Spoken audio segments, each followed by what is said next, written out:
Good afternoon and welcome. What a glorious day. We are so pleased you have joined us in Ruby Diamond Concert Hall for the investiture of the 16th President of Florida State University, Dr. Richard McCullough. The investiture of a new university president is a revered ceremony, and the powerful significance of these proceedings will be remembered for the life of this institution. On stage are members of the Florida State University Board of Trustees, the Chancellor of the State University System of Florida, the Deans of the Colleges of Florida State University, and distinguished presidents, provosts, and other dignitaries representing our partners in higher education. Thank you all for your presence and support of Florida State University. We are here to celebrate Dr. Richard McCullough and First Lady Dr. J. Vardekar. It is a joy to have their families with us. We are delighted that their son Jason and his wife Sarah and their son Dylan are here. A special welcome to them. At this time, please stand if you're able for the presentation of the colors by the Joint Seminole Tribe of Florida, FSU ROTC, and FSU Police Department Color Guards. Remain standing as Assistant Professor of Voice, Ms. Marcy Stonikas, sings our national anthem.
So proudly we hail at the twilight's last gleaming, whose broad stripes and bright stars through the perilous fight o'er the ramparts we watched were so gallantly streaming, and the rocket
Thank you. Please be seated.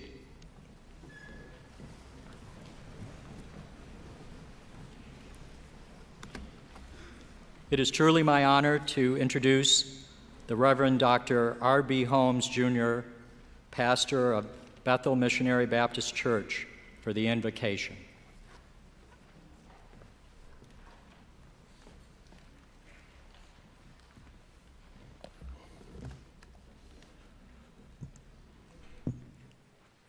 Mr. President, Madam First Lady J, Board of Trustees, Board of Governors, Mr. Provost, administrators, faculty, friends, and most importantly, the great students of the Florida State University. The President asked me to give brief remarks and prayer over this beautiful and blessed occasion. Board of Trustees, Mr. Chancellor, Mr. Chairman, in my humble opinion, you all made a tremendous decision to name Dr. Richard McCullough the 16th president of this outstanding institution of higher learning. His record is impressive, his credentials are significant, and his leadership is highly needed in such a time as this. His vision is clear, concise, attainable, aspirational, and transformational. I appreciate his sincere spirit in becoming a powerful and positive voice to help address some of the structural problems in this community as it relates to crime, poverty, financial literacy, housing, healthcare disparities, and entrepreneurship. He understands that FSU must continue to be a good neighbor and use the power of this university to create hope and prosperity for students and the surrounding neighborhoods. We applaud his efforts to create unity between the town and the gown. We applaud his efforts to move us to higher grounds and to make this university to continue to thrive and become a shining light in this world. He has the gifts, the skills, the knowledge, and the talent around him to assure that this university's best days are not behind us, but before us. Let us pray. Our God of grace, love, salvation, and hope, please bless this president, his wife, this university with your favor, wisdom, inspiration, and peace. Bestow upon the family of FSU your abiding presence, purpose, provision, and protection. Bless this ceremony with your Holy Spirit and grant unto us the blessed assurance that you are with us. Bless this president and his wife and his family with good success and good health. In the name of our God, our Father and our Son, Jesus Christ, we thank you. Amen and amen.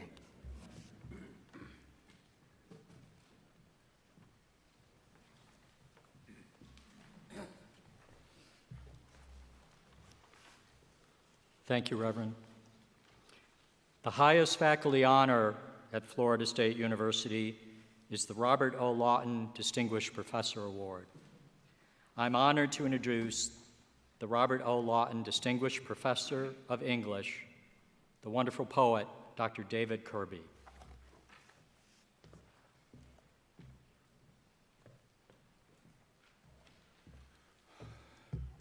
Thank you, Provost Clark. Well, we have a pastor and a poet here today, Reverend. I think I call that full coverage. Yeah.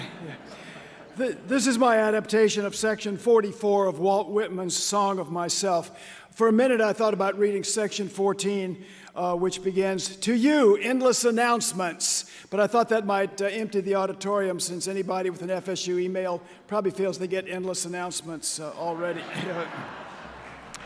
But Why Walt Whitman? For three reasons. One, Whitman gave poets a new voice in America. Most poets sounded as though they were trying to sound like English poets and not doing a very good job of it. And now we can sound like ourselves. Two, Whitman also gave America a voice. He wrote about soldiers and society women, but he wrote about the first people as well, and he wrote about the runaway slave who only wanted what others took for granted. And finally, Whitman gives a voice to each of us individually, no matter our profession or name or age or gender or color or social position. It's a powerful voice, and you're about to hear it. A page is turning in our school's history. We have a new president.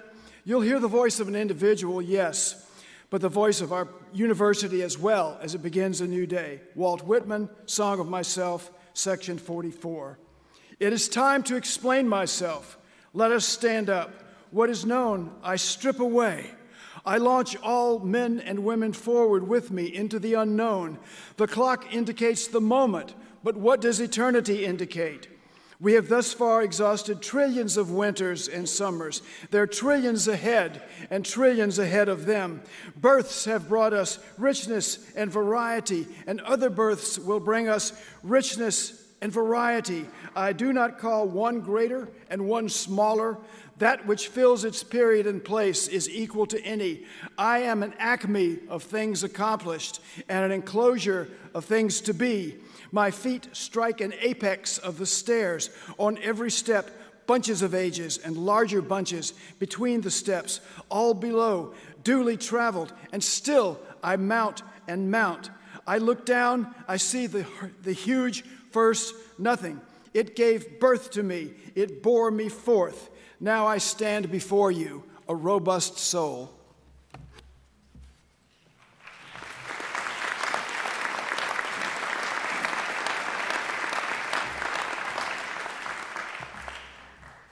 Thank you, David. The Florida State University Board of Trustees is led by a two-time alumnus, Chairman Peter Collins. Chairman Collins, I invite you to share a message on behalf of the Board of Trustees.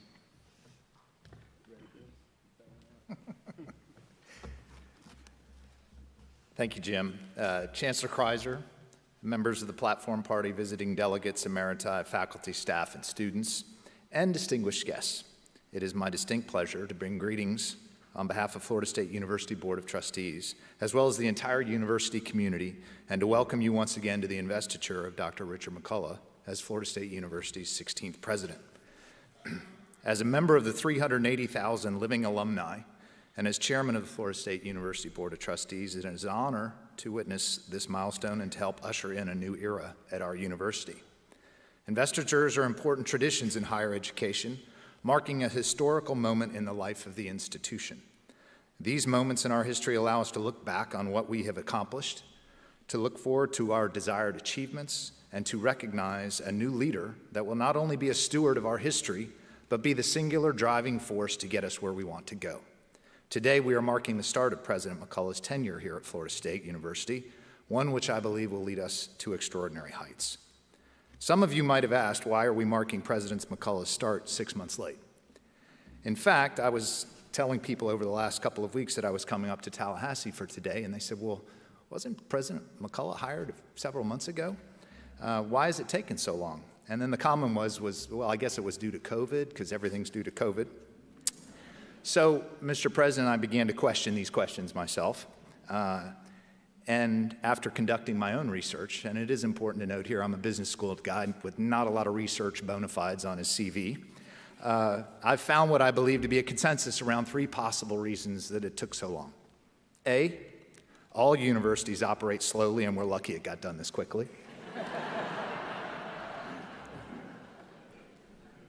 People couldn't decide if we were supposed to call it an investiture or an inauguration. Apparently, many people are still confused on that one. But finally, the faculty, staff, and all the dignitaries up here today wanted to make sure President McCullough got off to a good start before we had to get up and say nice things about him. I'm not saying which one I picked, by the way. Seriously, though, President McCullough and I have gotten to know each other very well over these last few months. We've had countless phone calls, emails, and meetings. In all of these interactions, I have been impressed by his energy, vision, and determination. His immediate passion for our university and its traditions, his total alignment with our strong desire to move from the top 20 into the top 10 of all public universities, and he and Jay's thorough embrace of athletics, they're super fans, these have all been clear signals of what we should expect throughout his tenure here. Perhaps most importantly, I truly believe that our new president embodies the inner spirit of FSU. Humble beginnings, grit and determination to rise above those humble beginnings, and a deep yearning for excellence that drives each of us every day. In Richard McCullough, we have not only found a leader who will elevate Florida State University to the next level, but we have also found a scholar with an impeccable academic pedigree. I said in my nomination of Dr. McCullough back in May that if I had to trust the university for the next 5 to 10 years, I would absolutely be willing to trust it to him. I can happily say that I feel more strongly about that statement today than I did even then. The bar was certainly set high for our next leader, and you've met it so far. Don't get complacent. We have several of our current and a few of our past and probably a couple future trustees here today. I believe history will judge the decision made by the Presidential Selection Committee and the Board of Trustees as one of the most monumental in the history of Florida State. Rick, as you and Jay have now experienced firsthand, Florida State University is a family, a very large and very proud family. On behalf of our alumni and the Board of Trustees, it is my honor to adopt you both as Seminoles. Under your direction, we look forward to continuing our work together to help Florida State University reach new heights in the years ahead. Our sincerest congratulations.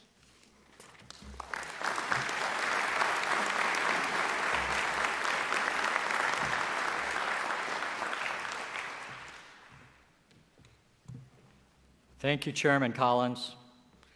Florida State University is proud to be one of the 12 institutions of the State University System of Florida, currently ranked as the #1 system in the United States. Leading this system is Chancellor Marshall Kreiser. Chancellor, I invite you to share a message on behalf of the State University System of Florida.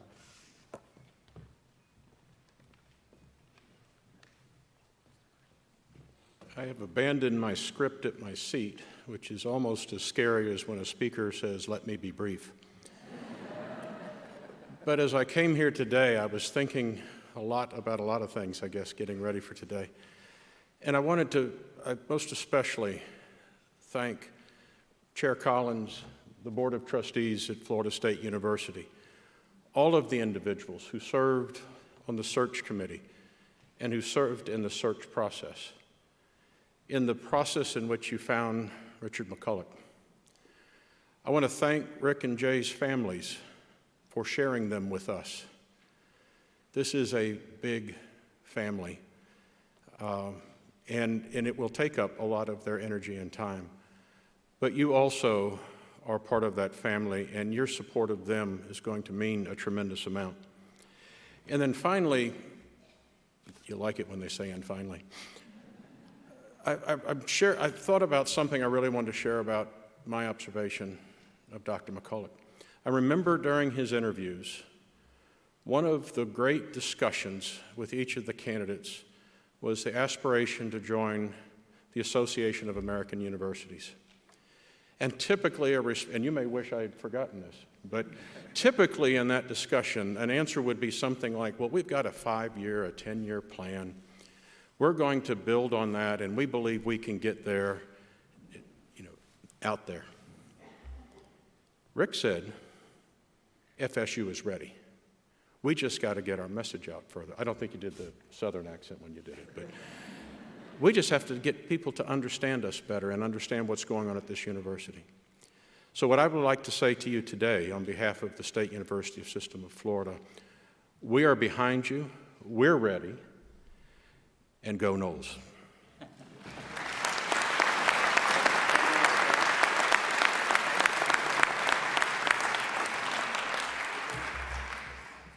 Thank you, Chancellor.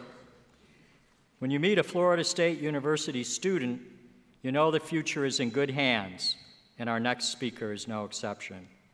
She is, however, exceptional.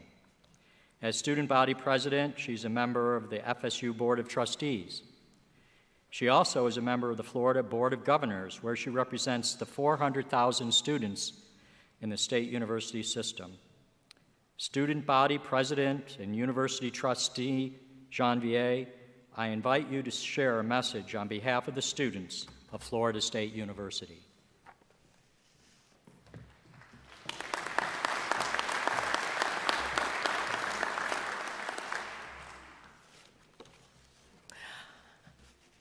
Good afternoon, everyone. My name is Nastasia Janvier, and I greet you all today in pure excitement for the future of our beloved Florida State University, under the leadership of President McCullough and First Lady Dr. J. I'm going to tell you all a quick story because they did tell me my remarks might be short, but it's a story that me and President McCullough share. And although we both joked about never sharing this story, I knew that I would save this for a time that was right, a time that would illuminate and illustrate how lucky we are to have such a dynamic leader as our university president. Back in August, when we all looked a few months younger, I know we age well, the president and I got together for our first lunch. Vivid in my memory, I had a list of items that I was sure to get through in our meeting. Here's the thing, though, about that conversation. Beyond its productivity and the to-do list that followed, as busy and as eager as we both were to jump on student priorities, President McCullough set a founding principle that never left my mind as I served alongside him. Here it is. In life, you go from point A to point B, and in between that, you'll find point C, where point A represents your arrival point, and in other words, where you start. And point D represents your destination, where you'd like to go to. And C, probably the most important out of all, represents the choices that you make throughout the journey. Gracefully, the president won over all of our hearts at point A. He took FSU by storm, and with a brightly lit fire in your belly, took our hearts. As we look to point D, my conviction of the university's president, passion, insight, and pure talent remains grounded that it is inevitable for us to break ground into new research, higher rankings, and more inclusive environment for all students and walks of life. What matters the most is point C, which he's reminded me of every single day. In our fellowship together, we've shared experiences about what makes us deeply connected as humans and how we remember and understand how we show up in this world. From sharing life stories, our upbringing, and immersing ourselves in unique conversations about this dire need in moment of time for why the intersection of academia, research, and the arts are so pivotal and vital to solving world problems, I knew we were in the right hands. Again, at this lunch and over the course of the year, I've witnessed his compelling calling in his personal life's journey. Beyond his accolades and accomplishments, he's remained committed to never sacrificing culture over strategy. With integrity and humility, he leads by example, a quality that we need more in this world. So on behalf of the entire student body, many students are inspired by his story and his wife's, as alongside his family.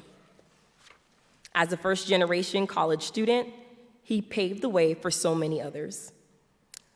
As with the First Lady, she embodies perseverance, determination, and the power of diversity.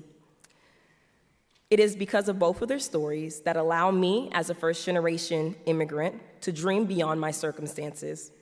I thank the president for his continued support in centering students, but most importantly, I thank him for his friendship. Together, the voices that we will make and we will uplift throughout our university will not only be distinguished in the state of Florida, but also will lead higher education in the nation amongst our new journey. Thank you.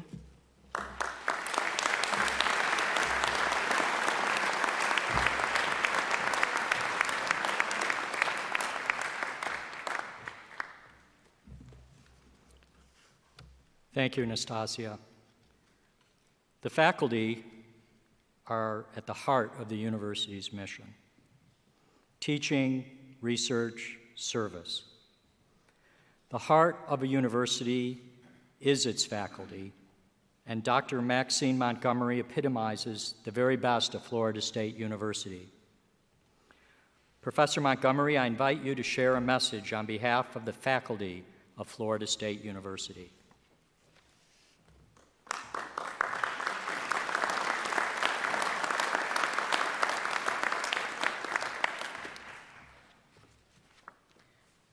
Thank you for those kind words, Provost Clark.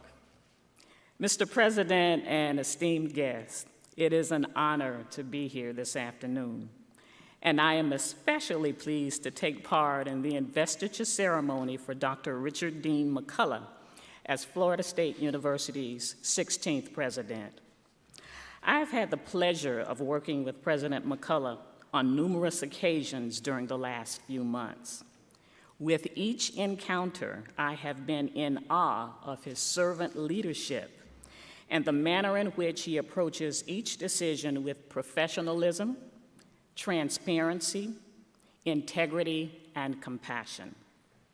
What stands out is President McCullough's passion for all things Florida State, from our decorated sports teams to nationally recognized academic programs, and his calm, clear, and decisive role as a guiding force in furthering the university's ascent along a path of national and international preeminence.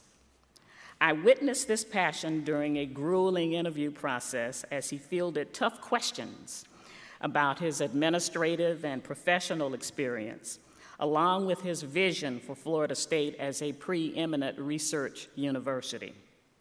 I have also had the privilege of seeing up close the transformative effects of his dedication in meetings involving diversity, equity, and inclusion. In the short time that he has been here, President McCullough has displayed a profound leadership that sets the tone for building community and creating a more welcoming, inclusive institutional culture, not only in the short term, but also for generations to come. Dr. Martin Luther King Jr. once said, "The ultimate measure of a man is not where he stands in times of comfort and convenience, but where he stands at times of challenge and controversy." President McCullough assumed his role during a global pandemic, debates surrounding academic freedom, ongoing social justice issues, shifts in university leadership, and a host of other institutional concerns. In every situation, he demonstrates an ability to make tough decisions, deep empathy in his willingness to entertain a range of viewpoints, humility in admitting what he does not know, and a stable ethical and intellectual signature that will serve him well throughout his presidency. His vision and entrepreneurial spirit, his dedication to preeminence and innovation hold the potential to transform the lives of our students and shape the future of our state. On behalf of the faculty, I welcome you, President McCullough, First Lady Dr. J. Vardacar, and your family to Florida State. And I look forward to your continued work in the fulfillment of the university's mission. Thank you.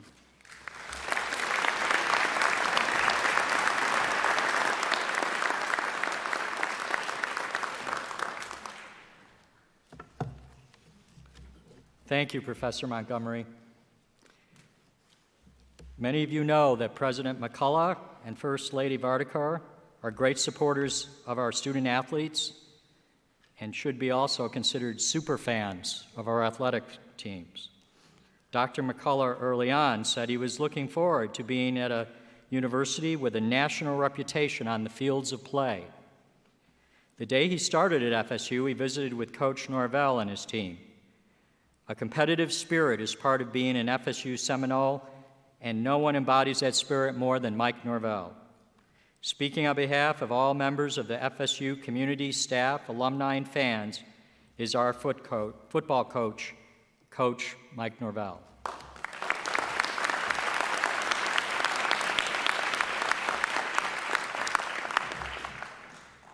Well, I'm extremely honored to be here today to represent Florida State staff and our athletic programs.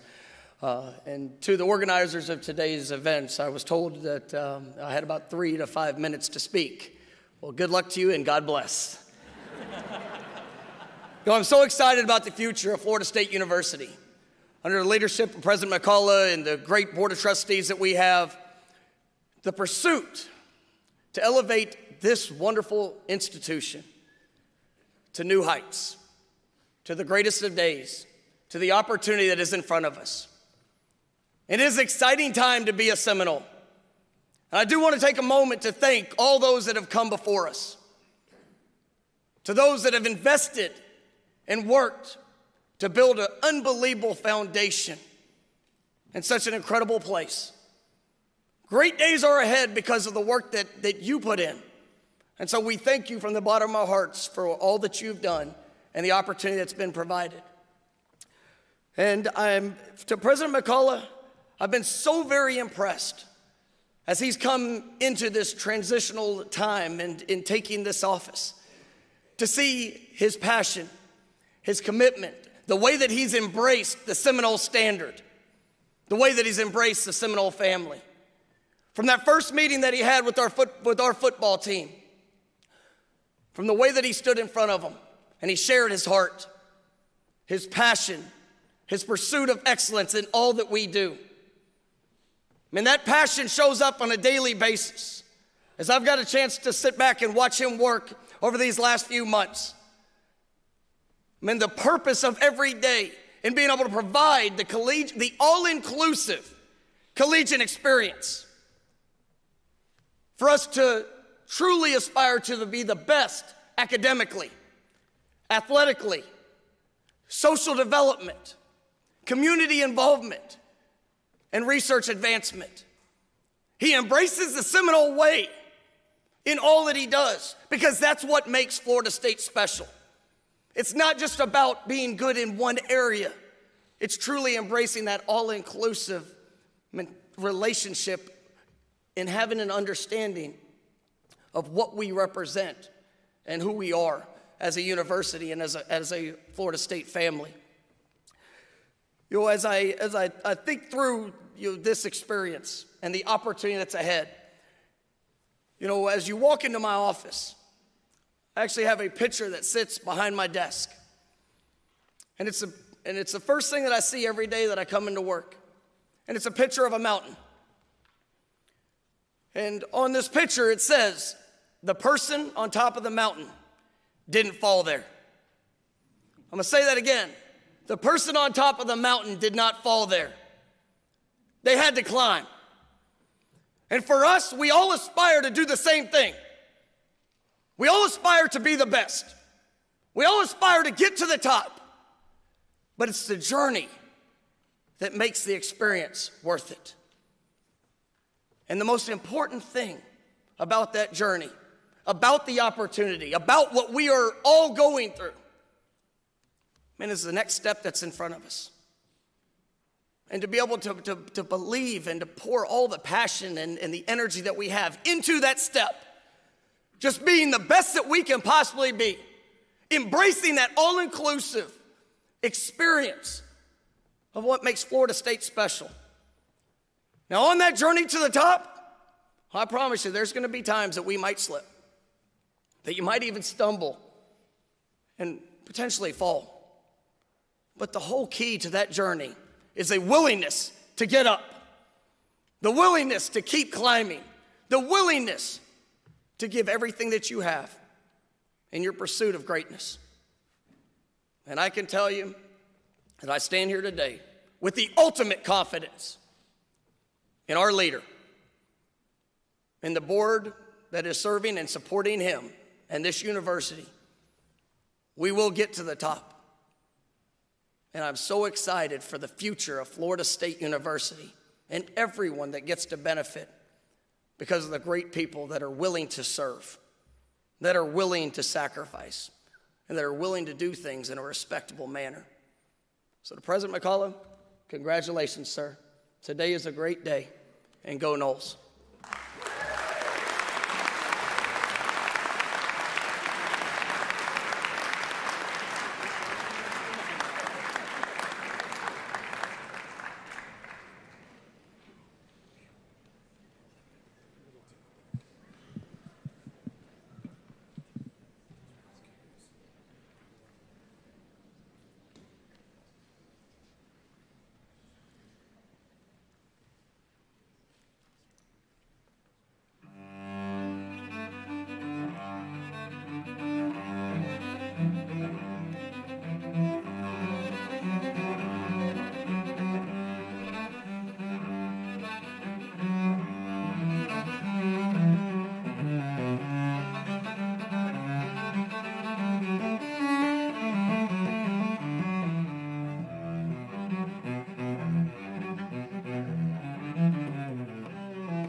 Thank you, Professor Sorrow. That was beautiful. I'm now pleased to introduce Carnegie Mellon President Emeritus, Dr. Jared Cohen.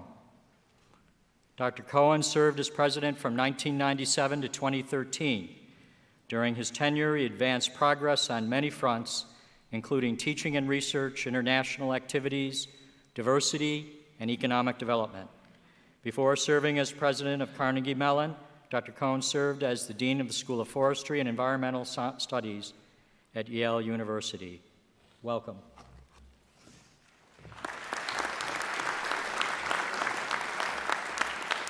Thank you, Provost Clark, Chancellor Kreiser, Chairman Collins, and all you Noles associated with Florida State University. I bring greetings and congratulations on behalf of Carnegie Mellon University, the place that Richard McCullough called home for 22 years. Personally, I'm just delighted and thrilled to be here today. I'm so happy for Rick and his family. In fact, I've known Jay as long as I've known Rick, and it's fair to say that you were as lucky in the First Lady department as you were in the presidential search. Jay is terrific. That's an applause line.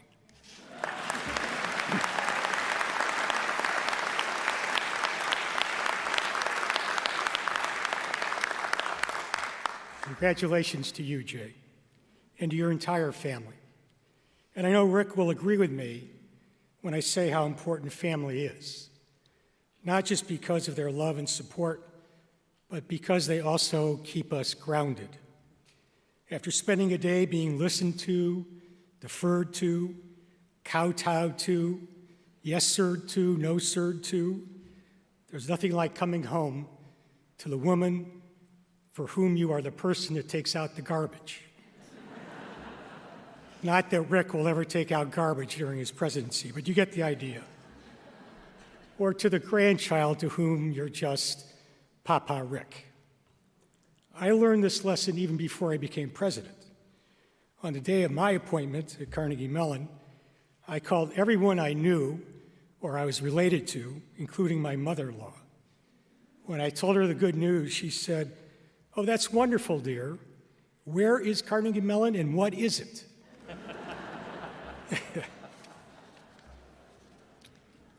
Rick, I think the protocol for speeches like this is that as one president to another, I'm supposed to offer advice. I thought of a really long list, but given I was only provided 10 minutes, I chose my top 3. Number 1, be yourself. Don't forget, though, that everyone sees you as the president. You've probably experienced this already when a casual remark is interpreted as an order. I learned this during my first week as president when I noted the grass was looking pretty bad, and the next morning there was a crew out putting down new sod. Number 2, it may be too late for this one because there's not really much you can do about it except be aware of it. In your first year, you're the everywhere president, going to every conceivable function on campus and in the community, meeting thousands of people.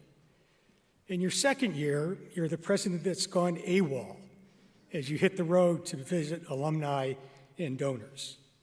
Prepare yourself, Rick, for the FS News headline, "Where's McCullough?" Number 3, leaving well is as important as anything else you can do.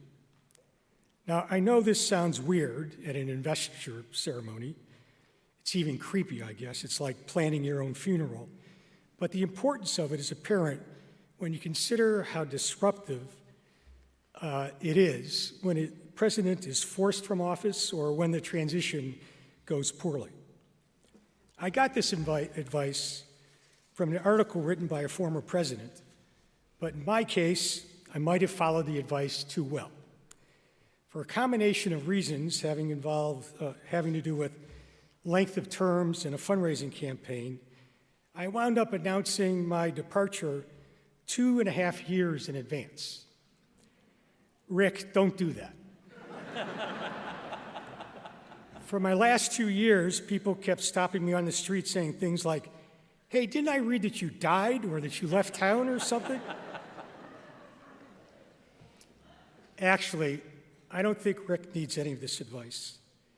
I know him, and I know you got the right guy.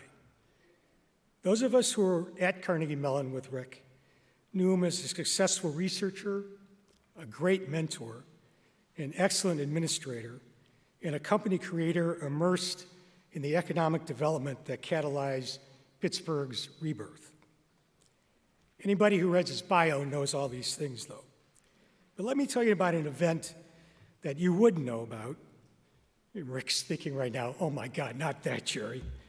Don't worry. Let me tell you about an event that you would not know about that demonstrates what kind of person and leader he is. And I'm delighted to say it resonates completely with what the faculty, the students, and the staff have already said about Rick. At Carnegie Mellon, we had a system of advisory boards, one for every department, made up of prominent researchers from elsewhere and members of our Board of Trustees. The advisory board would visit every 5 years or so. After digesting a self-assessment prepared by the department, the advisory board would visit for 2 days of intense meetings with faculty and students and tours of the facilities. The 2 days would culminate with a meeting at which the advisory board would report out to the department head, the dean, the provost, and the president. We took these visits very seriously. Rick was a brand new, and I have to say very young, head of the Department of Chemistry when the department's advisory board came to town.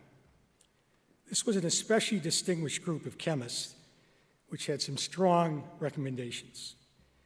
Their main one was that our department had to build strength in all of the subdisciplines: organic chemistry, biochemistry, inorganic, analytical, and physical chemistry. Rick said no. As nice as it would have been to build a department in the image of all the leading departments of chemistry, Rick said we couldn't afford it, and we wouldn't do it even if we could, because Rick had a vision. A department made up of interdisciplinary researchers who would link to Carnegie Mellon's strengths in computer science, biology, electronic and other materials, environmental science and technology, and other fields, who collectively would offer an excellent undergraduate program. I have to tell you, this was a bit shocking. It was the only time we ever completely rejected an advisory board's major recommendation, and it showed what kind of leader Rick was and the kind of leader he would become. Now, I teach leadership. They made me do it after I stepped down from the presidency. What else do you do with a former president?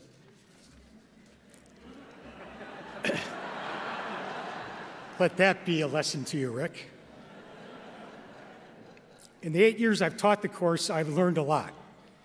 I've learned that vision is job one for a leader, and I've learned that among the traits that make a leader most successful, there are three that stand out. A leader should be strategic, ethical, and humble. And these are words you've already heard today in relation to Rick. Indeed, he displayed all of these traits as a young department head and on that day of the advisory board exit meeting. He had a clear vision, and one which was very strategic, leveraging the strengths he saw around him. And while we think of being ethical as not breaking laws or rules, it also means being intellectually honest, having the courage of your convictions, being ready to say no even to a group of your distinguished elders. And while what Rick did that day may not seem especially humble, in fact it was. That vision he was advancing and defending was a shared vision, the product of his listening to his colleagues, recognizing that he didn't know everything, and that there was a great deal to be learned from others. Rick is rightfully proud of who he is and what he's accomplished, but he's never forgotten where he came from or how he came to be here today. A man who thinks strategically and works with stakeholders to create a shared vision, who does so ethically in its broadest meaning and with humility. That's Rick McCullough. I could not have predicted 25 years ago that Rick would be president of this great university. On the other hand, I'm not in the least bit surprised. We all saw the qualities in Rick that make him a great leader, and we couldn't be happier or more proud that they took him here. Congratulations, Rick, and to Florida State University.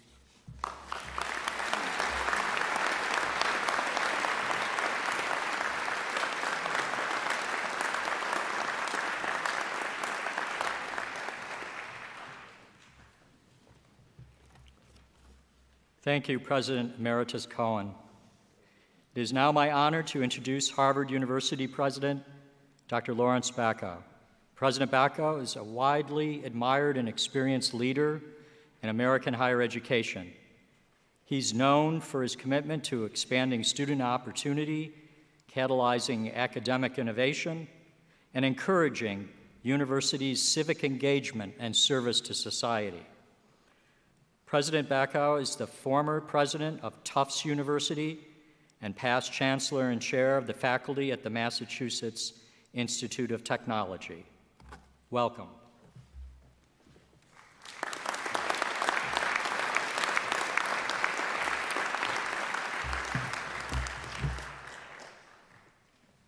Thank you very much, Provost Clark, Chairman Collins, Chancellor Chrysler, distinguished guests, friends of this wonderful university.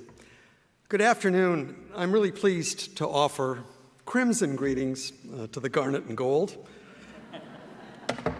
and to extend to President Rick McCullough the best wishes of the Harvard University community on this day of celebration.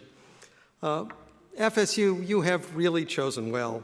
Not only have you, in Rick, a fabulous president, but as others have already observed, you have a fantastic First Lady. So.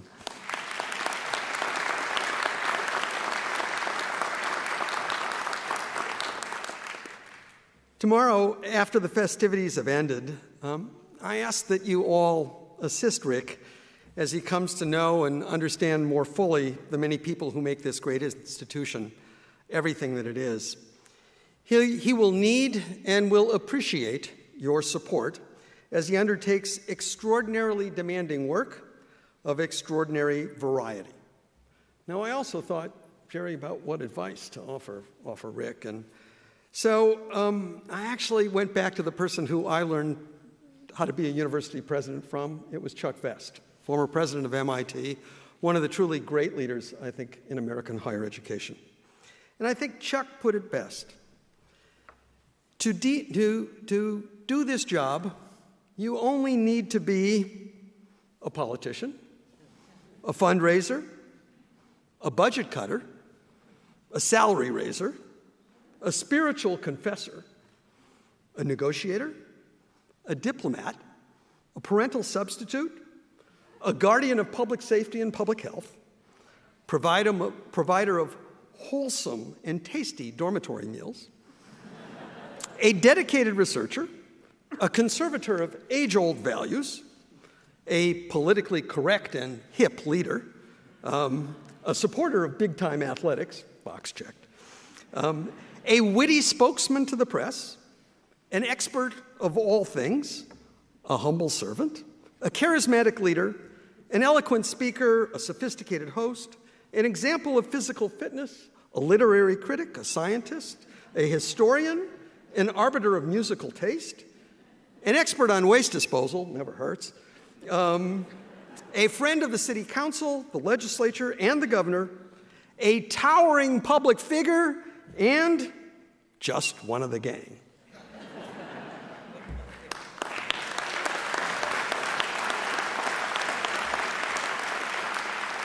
And here he is.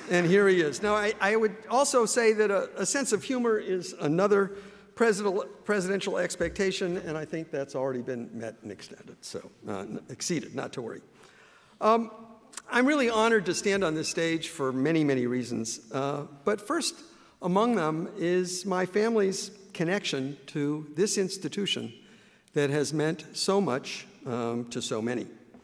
My wife, Adele, who's in the audience today, and I note a Florida native, is the daughter of a 1939 graduate of the Florida State College for Women.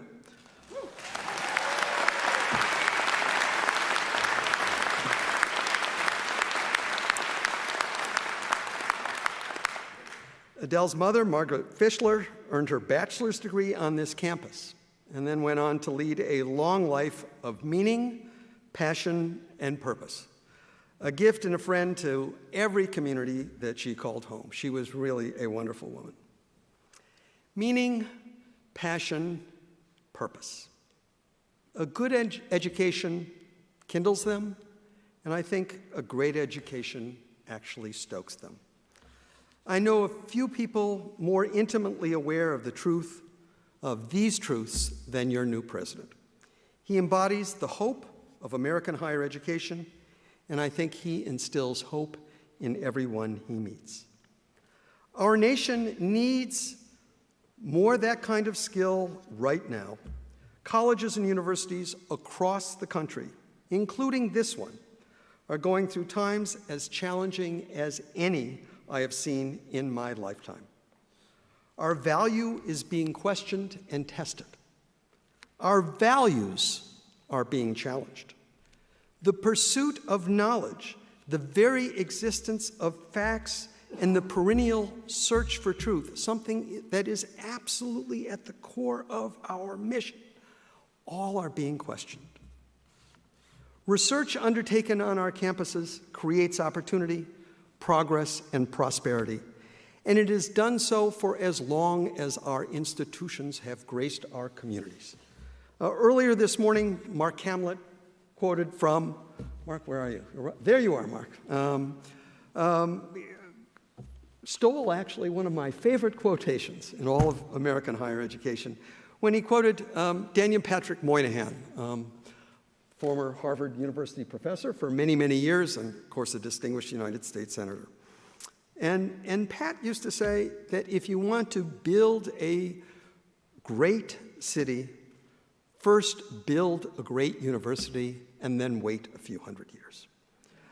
What happens in Tallahassee, what happens in Cambridge, what happens in countless other college and university towns throughout this great nation really matters. It shapes the lives and livelihoods of thousands of countless of Americans and people throughout the world. I think higher education is absolutely essential to our democracy. We must all do what we can in every capacity to communicate its value and to defend and preserve its values. It is our right, it is our responsibility, and I will tell you that Rick McCullough will take up that cause for as long as he is president of Florida State University.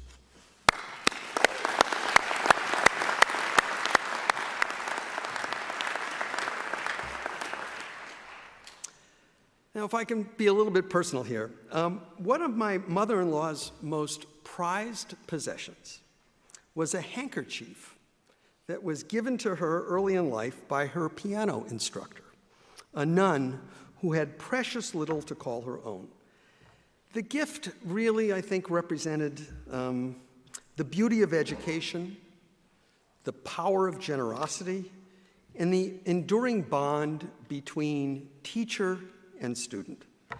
And Adele's mother, Margaret, carried this handkerchief at her wedding, as did Adele and her sisters and their daughters as well.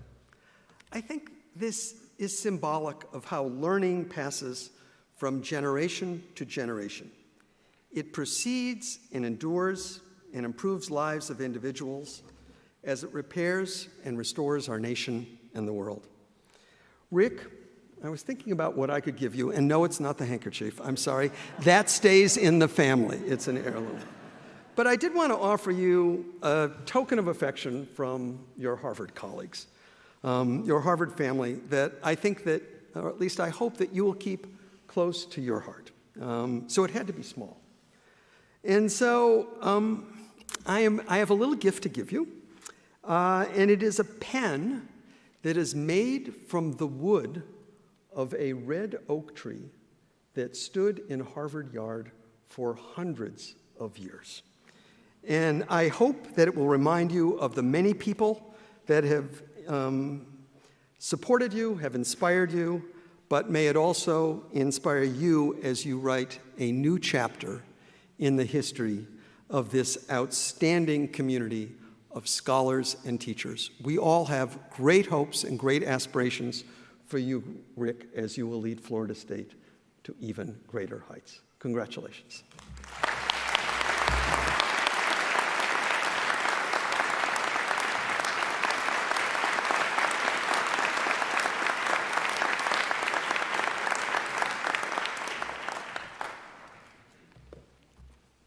Thank you, President Bacow.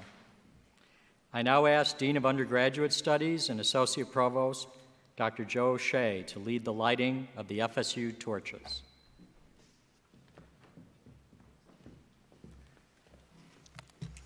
Thank you, Provost Clark. Well, I have the great pleasure of inviting 3 students here with us to light the torches of the university's seal. The torches and the values they represent, vires, artes, mores, strength, skill, character, have been part of the university's culture for over 100 years. The university seal and its torches are placed throughout campus, serving as a daily reminder of what our university expects of us, what our university hopes we will become, of what kind of leaders we want to graduate, indeed, what the world needs from us. These values remind us to build our strength, to persist and be resilient, to cultivate our skills to understand and solve complex problems, and to develop our character to do what is right and to advance the public good.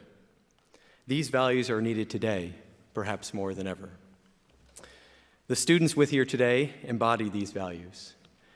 Their lighting of the torches symbolizes the university's enduring commitment to our shared ideals.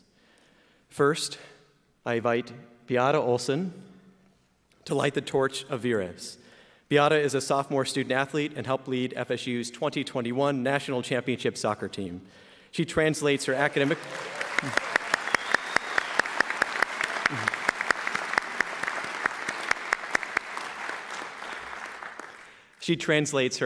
prowess into the classroom through her degree in Environment and Society and as a member of the All-ACC academic team.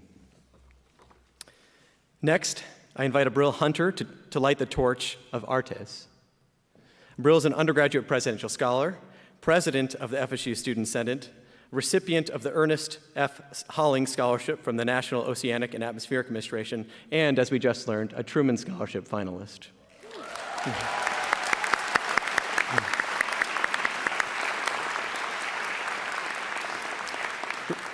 She's an environmental science and policy major, and her research and advocacy seeks to advance environmental justice for minority communities.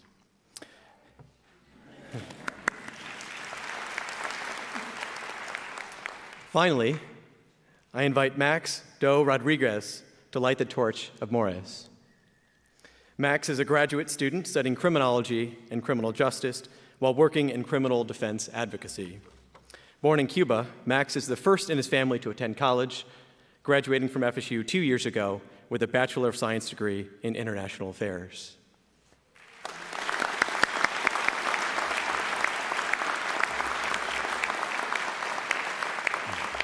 Thank you, Max, Abil, and Beata.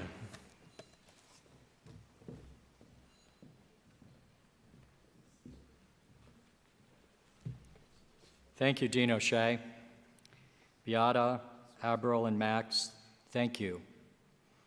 Chairman Collins, I welcome you back to preside over a very special part of today's ceremony.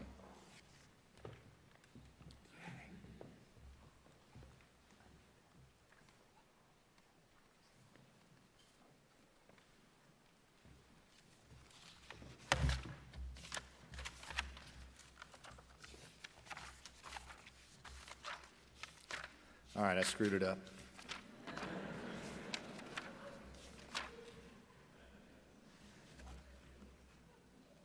Thank you, Provost Clark. At this time, we have a couple of presentations to honor President McCullough. President McCullough, if you will join me, please.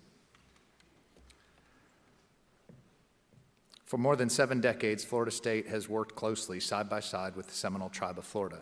This relationship is built on honor, respect, and collaboration.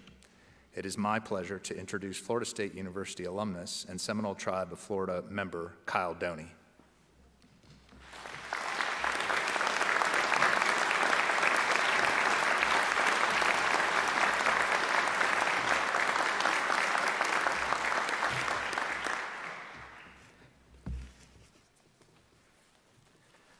Thank you, Chairman Collins.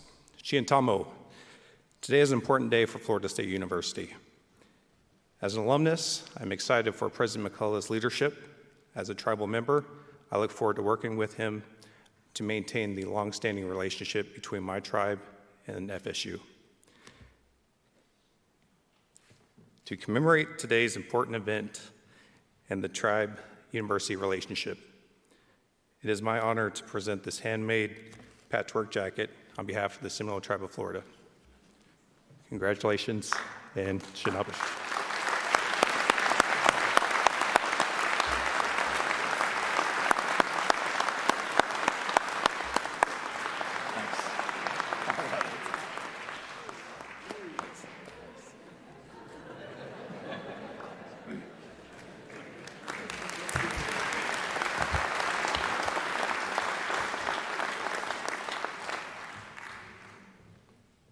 pen, we got a jacket. It's nice. Who knew there was going to be swag today? Thank you, Kyle. I now ask President Emeriti John Thrasher and Dale Lick, please stand and join me for the awarding of the Presidential Medallion.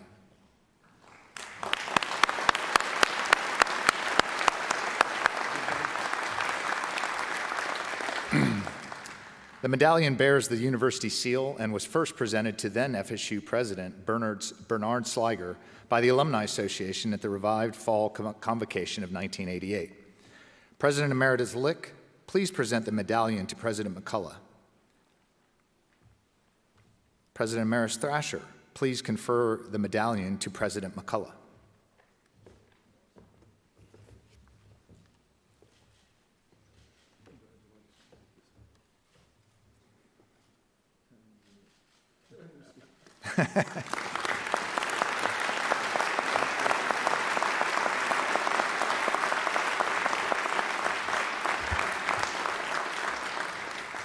For those of you in the audience that couldn't hear what President Thrasher just said, he said, "Tag, you're it." It's pretty good. President McCullough, you are now the 7th president to wear this medallion as a symbol of the office at formal academic functions, including convocations and commencements. Congratulations, President McCullough.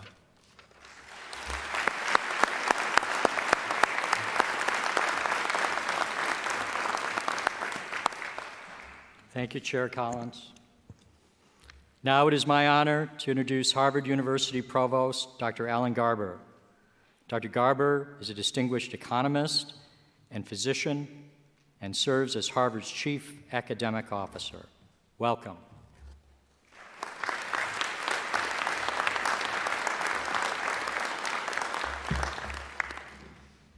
Thank you very much. Good afternoon. It is my great honor to introduce President Rick McCullough.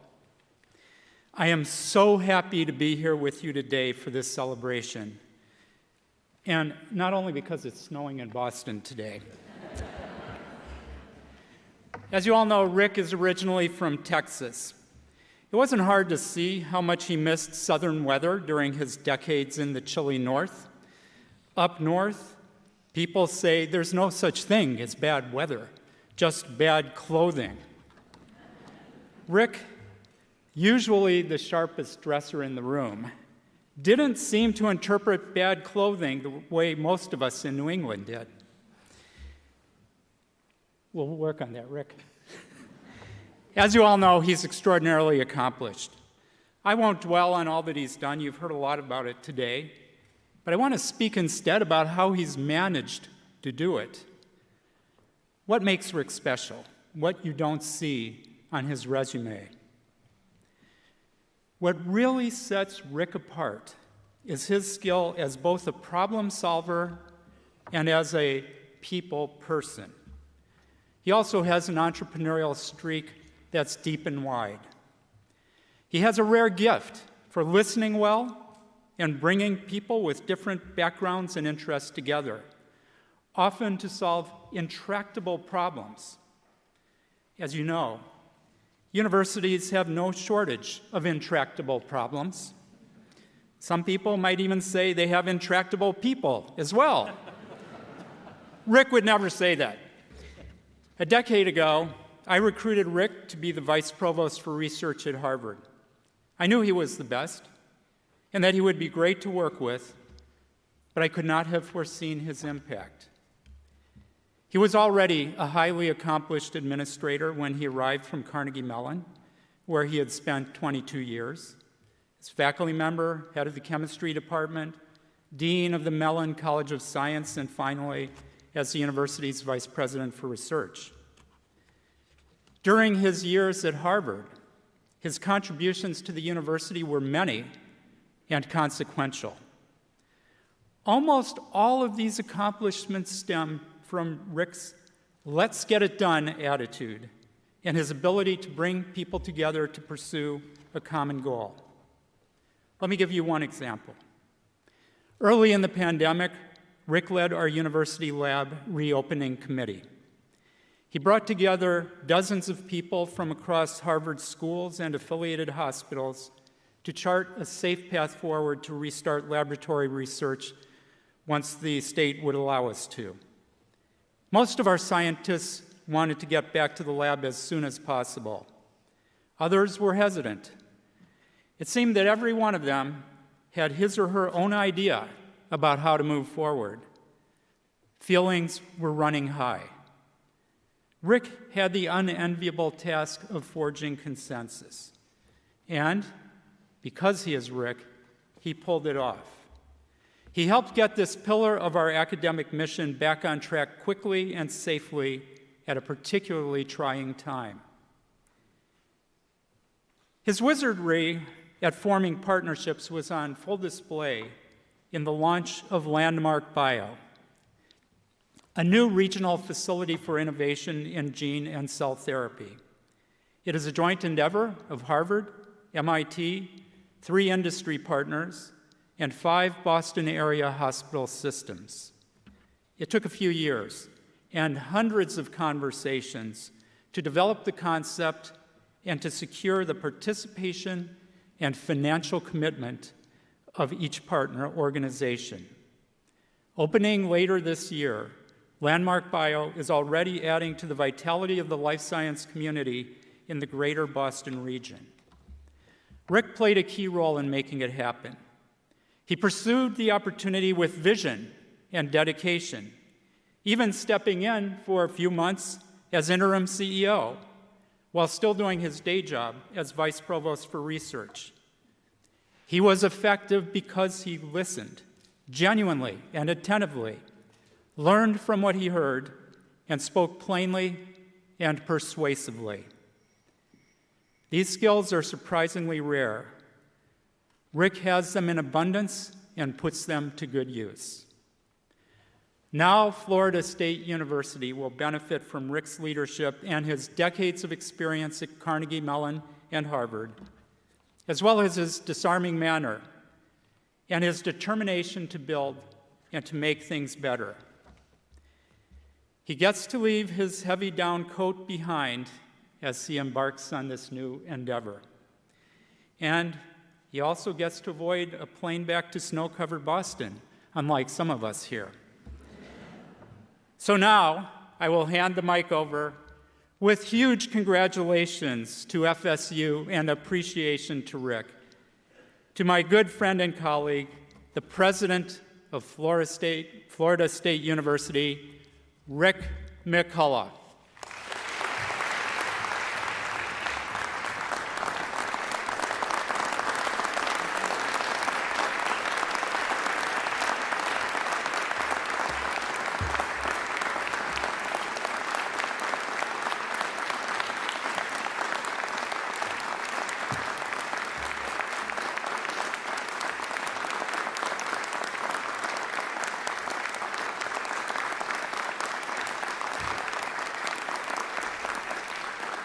Thank you.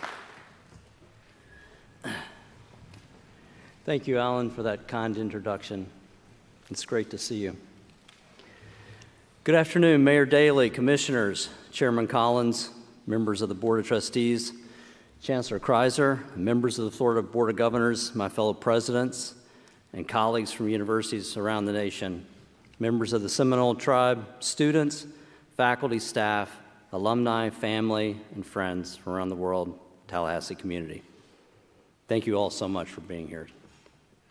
I am honored to assume the presidency of Florida State University, and I am humbled by your trust that you have placed in me. As I look out into this beautiful concert hall, I am so grateful for those who have brought the university to this point in history and for those who have helped me to reach this moment that I may now lead it. I'm most grateful for my wife, Jay, my best friend.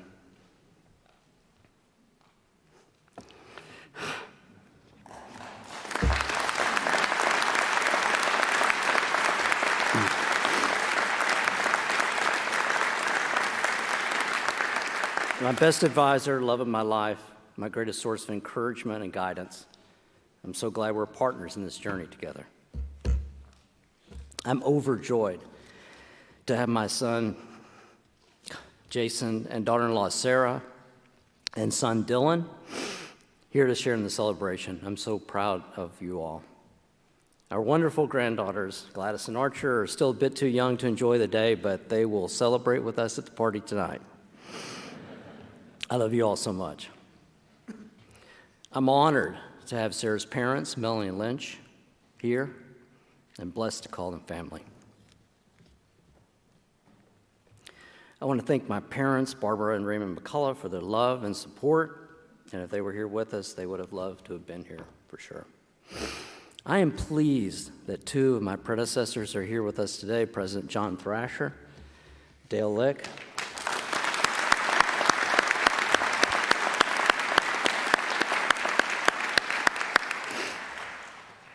I'm privileged to stand on the shoulders of these and other leaders who have guided this great university from its founding in 1851 to the top national research institution it is today.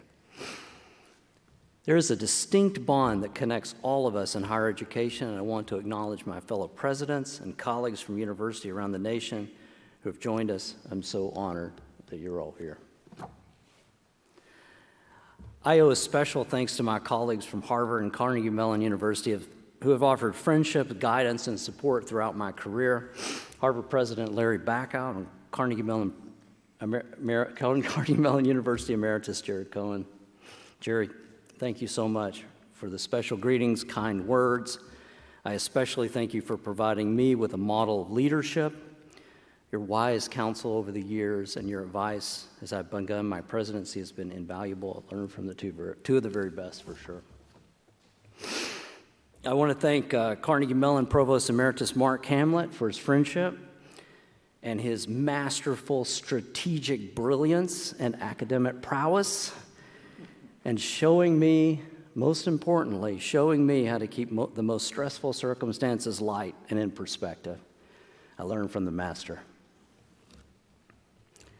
And I want to thank Harvard Provost Alan Garber for your warm introduction. I appreciate your friendship immensely.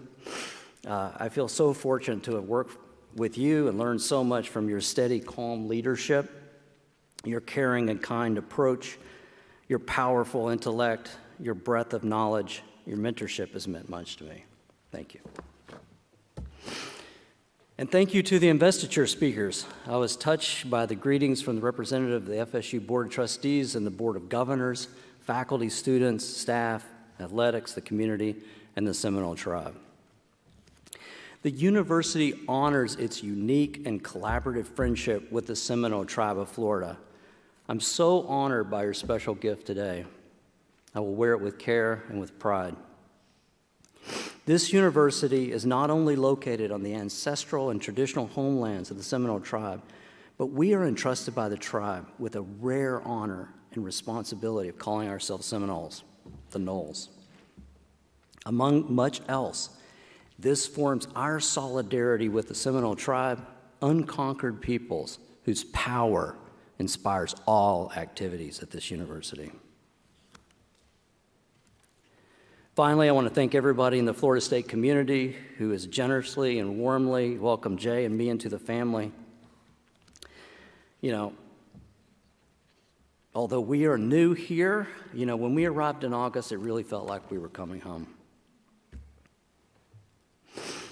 As a first-generation college student, I stand before you in awe and gratitude for the tremendous privilege of leading this great university. Everything that has happened to me has brought me to this moment. I grew up poor. I almost dropped out of community college because I needed to work full-time to make ends meet. But community college and university brought me mentors and friends at crucial times that helped me stay in school and finish my degree. I met peers that I wanted to outcompete, outperform, whose talent inspired me to raise my expectations and to work even harder. And I learned that hard work triumphs over raw intellect every time. I also learned it doesn't matter how many times you fall, it's how many times you get up. Amen. I grew up, as I said, of very limited means. My father was a salesman who lost his job in the prime of his life and never quite recovered from that. I watched the daily struggle of my parents, and I knew that college education was my only pathway to a better life. So I enrolled in Eastfield Community College, and 2 years later I transferred to University of Texas at Dallas to obtain my Bachelor of Science in Chemistry. Without affordable education provided to me by the public higher education system of the state of Texas, I would not have been able to attend college and would not be standing in front of you today. I never dreamed of a life as a scientist, scholar, academic administrator, and certainly not the robes of a university president. As you can see, my own life is an example of how education can deliver the promises of an American dream. As a sociologist and civil rights activist, W.E.B. Du Bois said, quote, "Education and work are the levers to lift up a people." I was fortunate to meet key mentors at important times in my life. That's because educational institutions, by their very nature, lead you to those to help guide you. Professor John Ferraris at University of Texas, Dallas, my undergraduate research advisor, thought I had a higher calling in my life, took me under his wing and pushed me to go to Johns Hopkins to work for Professor Dwayne Cowan, the father of organic electronics. On my own, I would have never thought I could get into Hopkins and work for such an important scientist. I got my Ph.D. with Professor Cowan, who was like a father to me and truly supported me even in the times I failed. I got my Ph.D. because of Jay and Professor Cowan.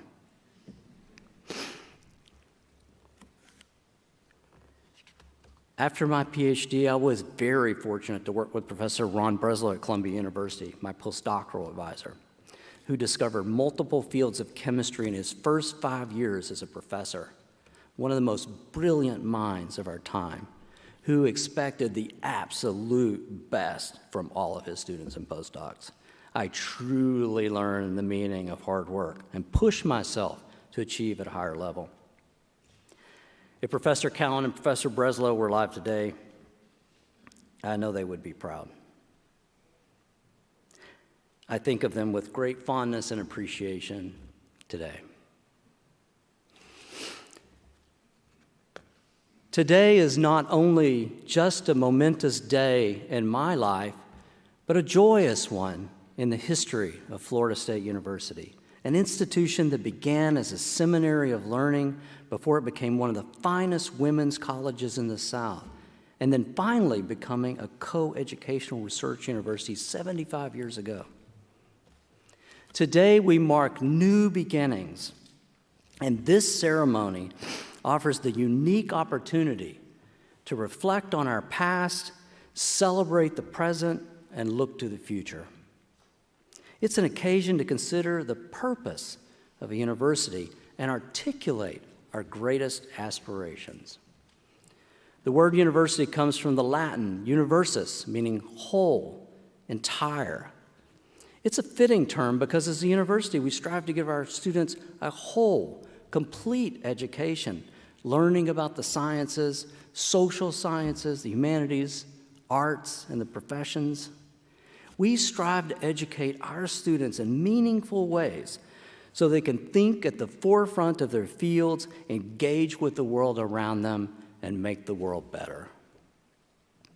Universities create the future by educating the next generation of leaders, teachers, artists, writers, social scientists, scientists, engineers, doctors, lawyers, business people, and public servants. We advance society by producing groundbreaking research that solves problems and serves the public good. And we enhance the human condition and experience by studying, creating, and fostering understanding and appreciation of philosophy, art, music, dance, theater, film, and literature. The expectations of a university are seemingly boundless. We must be the engines of economics and social mobility, drivers of innovation and discovery, creators of arts and cultures, conservators of history and traditions. We must be a safe place to represent all points of view and promote collaborations even among people that disagree. It seems nearly impossible to do all these things, and yet that's exactly what universities do. We at Florida State have a unique balance of excellence in the arts, sciences, professions, humanities, and athletics. We conduct groundbreaking research that fuels our economy and improves our lives. And we educate and engage students to prepare them for a fuller and a meaningful lives, and they lead us to a greater and brighter future. We at universities have the responsibility to educate all students, regardless of their socioeconomic background, regardless of their ability to access higher education. Public universities, in particular, are powerful engines of social mobility. Our tuition is the second lowest in the entire country, less than $7,000 a year. And more than 80% of our students receive financial support that allows broad access to a Florida State degree. My own story reflects the story of so many of the students here at Florida State. 26% of our undergraduate students, out of 35,000, 26% of our undergraduates are first in their family to go to college. And nearly 20% of our students began their higher education at a community college. The challenges of first-generation students are many, and at Florida State we have developed programs that specifically seek to focus on helping first-generation students. For example, our Center for Academic Retention and Enhancement, fittingly referred to as CARE, is a national model for supporting underrepresented students and those who are first in their families to go to college. And our Unconquered Scholars Program aids promising young people who have experienced profound childhood hardships, such as homelessness or foster care. So many of these students from these programs go on to become leaders in their field and their communities. This is no easy feat, but we have created programs to educate the whole student, not only in academics, but also to coach them in all aspects of life. Recently, I met an alum that told me the story of how he was living in foster care in a group home. He was just a few days from aging out of his group home and literally becoming homeless when he was accepted to Florida State University. He told me that every other university turned him down. That alum is now the CEO of his own tech company, a member of our National Alumni Board, and in the FSU Hall of Fame, and has dedicated his life to helping other underrepresented students with great potential like himself. Joe Paul's story is not unique and shows that we at Florida State have a higher calling in life to give those with an unconquered spirit a fighting chance. As a leading public university, a hallmark of our mission is not only to provide access, but to ensure the success of every student at Florida State University. We have worked hard to achieve a 95% freshman retention rate and a 74% four-year graduation rate, making us a national leader among all public universities, ranking 8 and 5 in these categories. Most importantly, we have leveled the graduation rate across racial, ethnic, and income disparities. This year, we won the nation's top award for student success, given to one university annually, the 2021 Degree Completion Award from the Association of Public and Land-Grant Universities, acknowledging our comprehensive efforts to support all students in earning their degrees.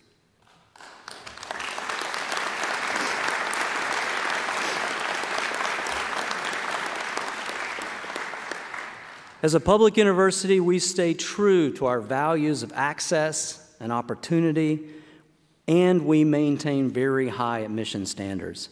Once here, all students are able to achieve at the highest level, no matter how their academic journey began. We provide students the mentorship and guidance they need to achieve their dreams of a Florida State degree. These programs are examples of the many ways that Florida State is changing lives through unbounded opportunity.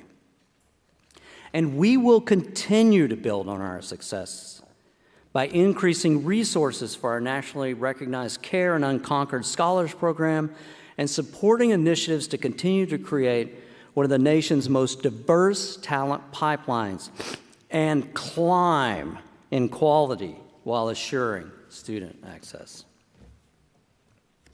Universities are not only engines of social mobility, but we also change the world through groundbreaking research and innovation. Pioneering research in university labs across America and right here at Florida State transform the world that we live in. At Florida State, we're building on the storied tradition of excellence in the physical sciences and a faculty that has included Nobel laureates Schrieffer, Dirac, Mulliken, and Kroto for their fundamental research on the theory of superconductivity, on special relativity and quantum mechanics, on developing an understanding of chemical bonding and molecular structure, and the discovery of C60, Buckminster fullerene, a new form of carbon. Fundamental research indeed changes the world. Let me tell you a story about one of the fundamental discoveries in magnetism research. In 1930, a professor at Columbia University named Polycarp Kusch determined the magnetic moment of an electron. His Nobel Prize-winning discovery was an important step toward understanding magnetism and how it's related to the role of electrons in materials. His work served as one of the many fundamental discoveries that helped to widely usher in magnetism research, ultimately leading to the development of magnetic resonance imaging, MRI, which completely transformed healthcare. Today, researchers from all around the globe come to the FSU headquartered National High Magnetic Field Laboratory, home to one of the most powerful magnets on the earth, to observe living systems at nearly cellular level in real time. Here they use magnets that are 7 times stronger than MRIs that you find at hospitals to investigate a variety of human diseases and disorders, including cancer, brain injury, and Alzheimer's disease. Their work on quantum materials and superconductors will be part of a revolution that will transform electronics and computer technology through quantum science and engineering. This NSF-funded MAG Lab is a one-of-a-kind, highly sought-after national lab that has been awarded again and again to FSU since 1994. Fundamental research, which is done for the sake of knowledge, is often criticized for not immediately creating products and services, but in fact is the major reason for technological and healthcare advancements and has ultimately saved millions of lives. In a fundamental research lab in the 1960s, an organic molecule, Taxol, was isolated from the bark of a Pacific yew tree and shown to have toxic properties and ultimately found to be an anti-cancer drug. However, the overwhelming impact of Taxol was not realized until one Florida State University chemistry professor, Robert Holton, and his research group figured out how to create a cost-efficient, semi-synthetic pathway that could be scaled up to make the life-saving cancer drug Taxol. Taxol is one of the most widely used chemotherapy drugs in the treatment of breast cancer, lung cancer, and ovarian cancer. In the year 2000, the sales of Taxol reached $1.6 billion. Florida State University patented Holton's work and partnered with Bristol Myers Squibb to take it from the lab to hospitals around the world.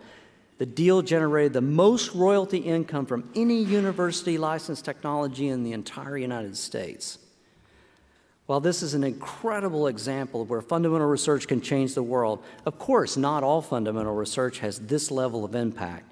But in general, all research adds to our knowledge base and to our understanding of life, and is the only road that paves the way for future major discoveries. The impact of fundamental scientific research has never been more clearly demonstrated than during the current global pandemic, where decades and decades of fundamental research in molecular biology led to the rapid development of the messenger RNA vaccines and monoclonal antibody treatments. Universities can have a profound impact by making it easier for faculty to bring their research to marketplace and benefit the economy and our society. Expanding research programs and building an entrepreneurial ecosystem and creating a startup culture has been central to my experience. I am myself a serial entrepreneur who has seen firsthand the possibilities of an entrepreneurial ecosystem at a university. And under my leadership, bringing these opportunities to the faculty will be an essential part of our mission as a major research university, a place that not only creates innovation and discovery, but also creates companies and jobs.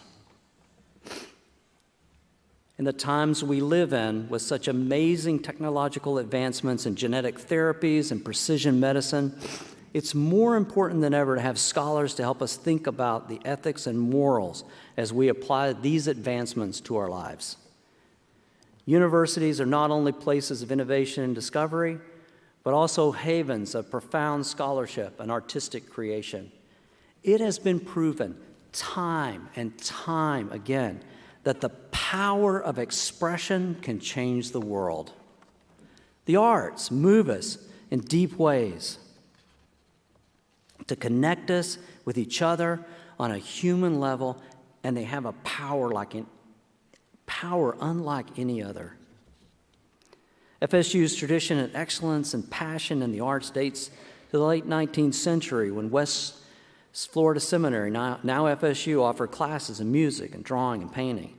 Today, our programs in dance, film, interior design, music, and theater are among the best in the world, offering an arts education comparable to leading conservatories. Our School of Dance was established more than 80 years ago and continues to be a pioneer and leader among college dance programs. It's the home of the only National Center for Choreography at a major research institution. One of our faculty members, Professor Jawole Willa Jozaler, was recently named a MacArthur Fellow for using the power of dance and artistic expression to celebrate the voices of Black women and promote civic engagement.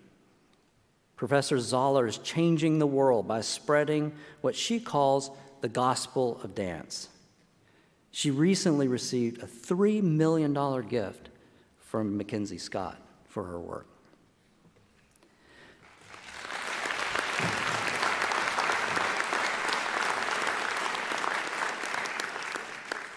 One of the missions of the university is to connect to our surrounding community. In 1921, the Florida State College for Women created an artist series program to share the performing arts with the community. That tradition continues today and has become our annual series, Opening Nights, which brings world-class performances to our doorstep. These public performances educate, inspire, and connect diverse audiences, and they highlight our deep connection here at FSU with the Tallahassee community. The arts and the humanities help to prepare us to be critical thinkers, to think creatively, and perhaps most importantly, they inspire us to understand the precious gift of human life itself. A series of monumental old master paintings by Peter Paul Rubens at an institution that's part of FSU, the Ringling Museum, depict expressive and yearning people so full of life and movement, they remind us of our own special presence on the planet. Art on display at the Ringling and the Fine Arts Museum here on campus can reveal to us a rare gift of life itself. When I came here 6 months ago, I was very taken at how the entire FSU community, including the faculty, students, staff, and alumni, were so proud of our university and how excited they were at the possibility of elevating FSU to an even higher level. Because of our foundational excellence in student success, meaningful research, scholarship, and creative endeavors, Florida State University is 19 among public universities and 55 among all universities in this country. I am so, thank you.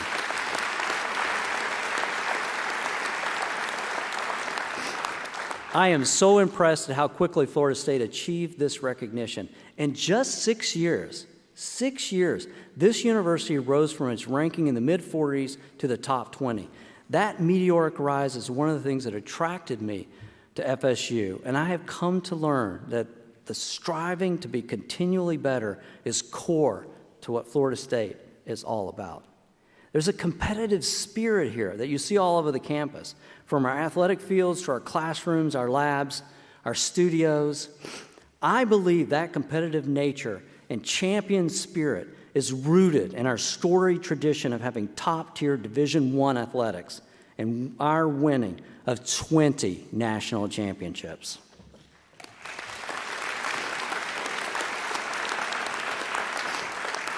This unconquered spirit is palpable and permeates throughout the entire campus.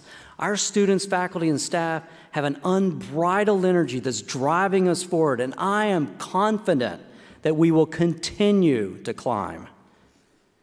I cannot say enough about the passion and enthusiasm of our students. FSU students are smart, steadfast, and determined. Not only are they among the most academically talented students you'll find anywhere, they're among the greatest leaders of their generation. They're winning top national awards and fellowships, conducting high-level research, studying overseas, working amazing internships, volunteering in the community, and dominating on the athletic field.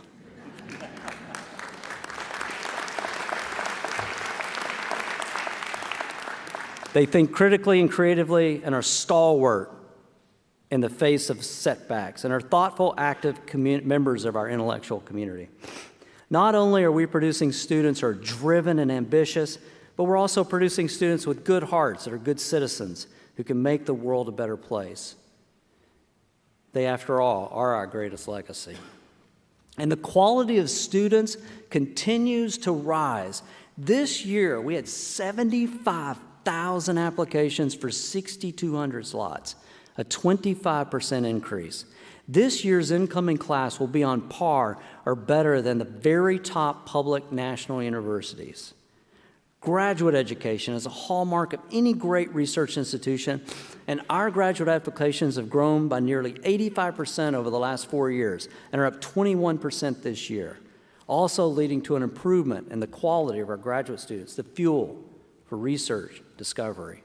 Our faculty and scholars are the finest in their field, having gained high regard of peers around the world. We have a growing number of National Academy members, Pulitzer Prize winners, Fulbright scholars, Kennedy Center honorees, Academy, Grammy, Tony, and Bessie Dance Award recipients. Our staff operates one of the most efficiently run universities in the nation and continues to nurture our students in amazing ways.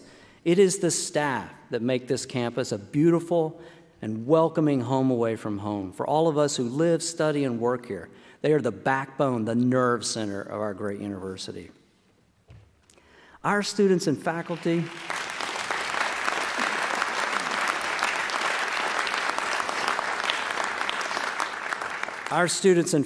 and staff represent diverse cultures, ethnicities, religion, and political views.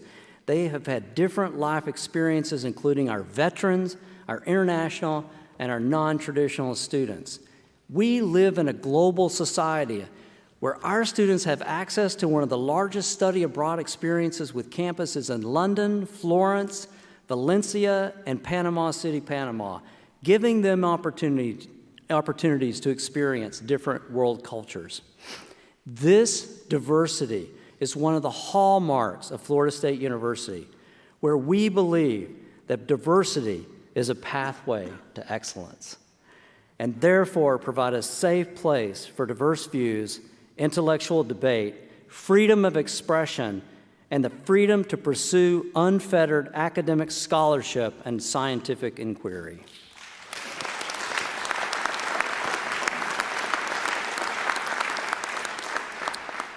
We value each member of our university, and I'm committed to building a diverse and equitable community where everyone feels welcomed and respected, as well as a more inclusive campus that is open to difficult discourse.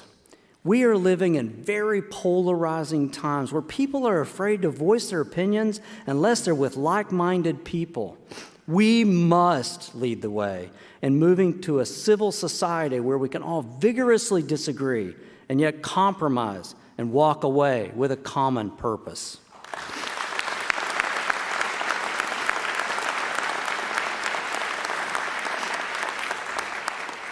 As W.E.B. Du Bois said, quote, "In all things purely social, we can be as separate as the five fingers, yet one as the hand in all things essential to mutual progress," end quote.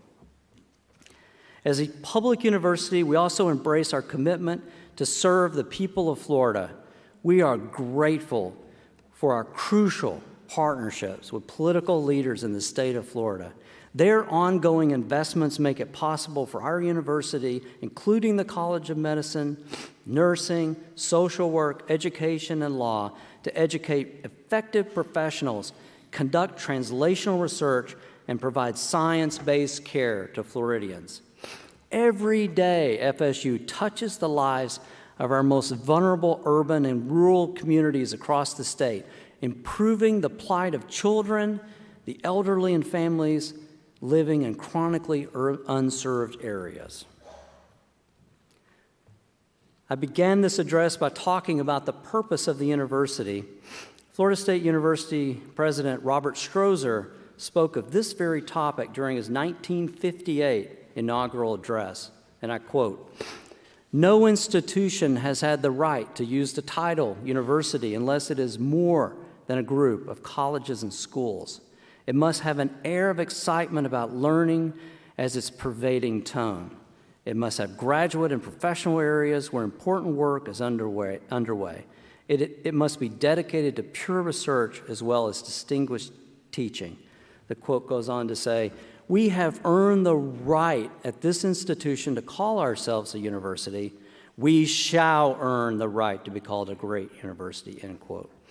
Professor Strozer would be proud of the university today. Florida State indeed has earned the right to be called a great university.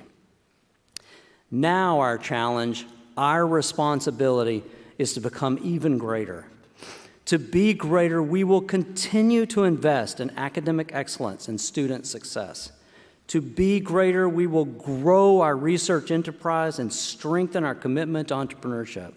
To be greater, we will build upon our storied tradition in the humanities, social sciences, and the arts, and creative endeavors.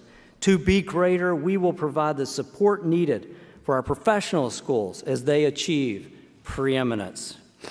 To be greater, we will maintain and climb to be among the most dominant athletics programs in the country and truly produce outstanding student athletes.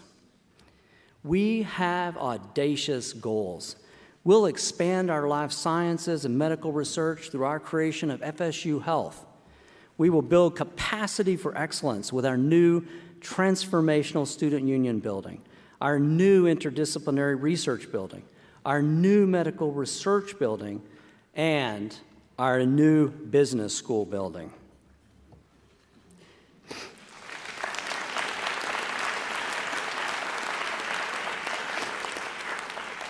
We will expand our research funding and drive innovation and promote the creation of new startups and jobs for Florida. We will create a center for indigenous studies. We will greatly expand our fundraising efforts and move toward a new capital campaign.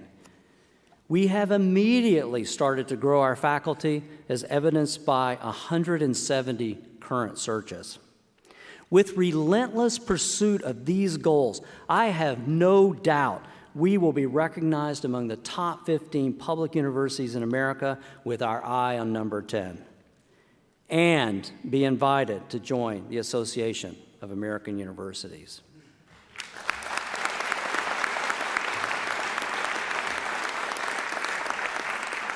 As we seek to grow, we will do so without changing our fundamental character while preserving and conserving our core values.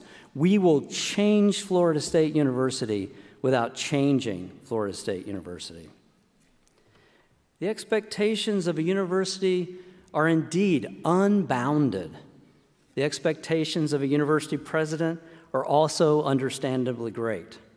Clark Keir, who created a blueprint for public higher education in the United States while president of University of California System in the 1950s and 60s, in his 1963 Godkin Lectures at Harvard, described the role of the presidency in this way, and this may sound a bit familiar.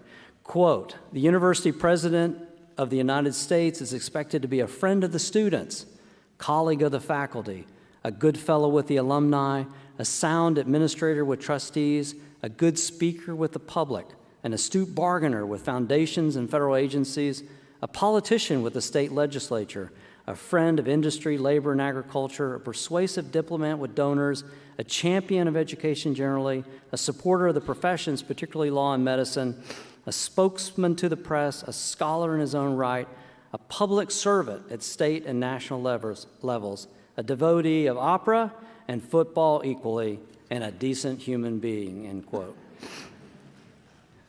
Keir also said that the president should possess these almost paradoxical traits.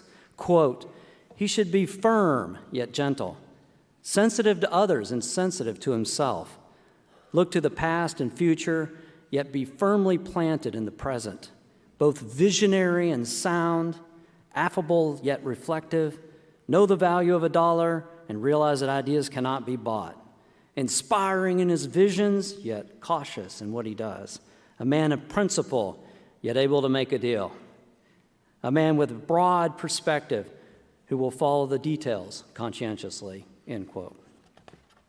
It seems nearly an impossible task, and yet as I look to my fellow university presidents who are here today, as well as so many others who I hold in high regard, I know it can be done. I pledge to you, I will work tirelessly to be all these things and to have all these traits as the president of Florida State University. Florida State is a very special place, a university bound together as a family, a word we often use to describe ourselves. From the first time I walked through the gates of Westcott, this university became a part of me, just as it has been for the students, faculty, and alumni who have walked through these gates before me. And just as I know it will for the generations to come. I look to the future with excitement and optimism because I know working together we will far exceed our unbounded expectations, and my heart is in the work. Thank you, and go Noles.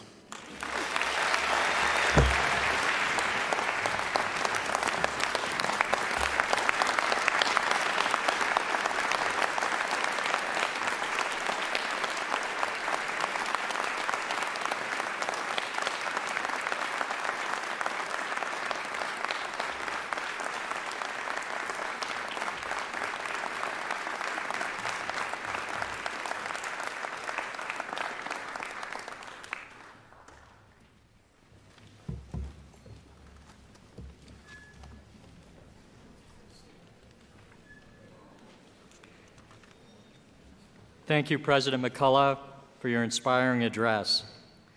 Now I ask all of our guests to please stand if able. Thank you. For the hymn to the Garnet and Gold, and remain standing for the closing message and the recessional.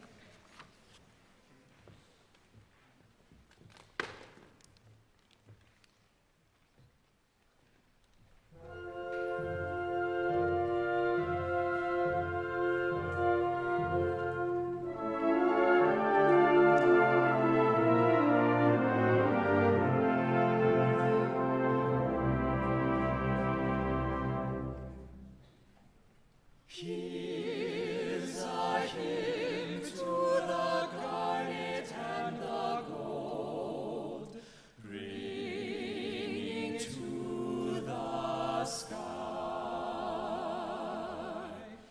Here's a song for the men and women both, sing with heads held high, striving yet to seek to know, fight for victory.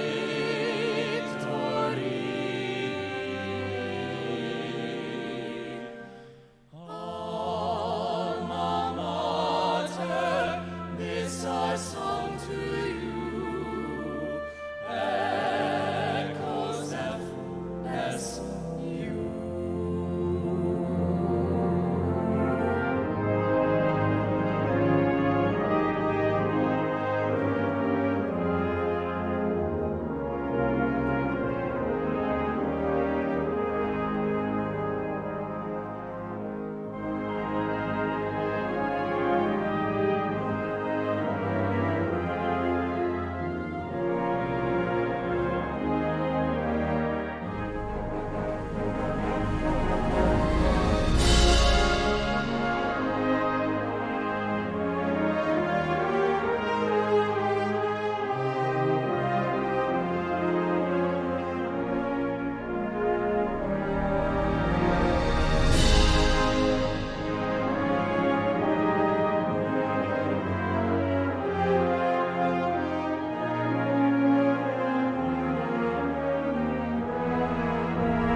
Today is a joyous occasion. As we usher in a new era of Florida State University, we hearken to our past. This bell, which dates to the early days of the Florida State College for Women, well, it's suspended on a pulley wheel high above the formal dining hall. We have brought it here today on this stage to honor our past and ring in our exciting future.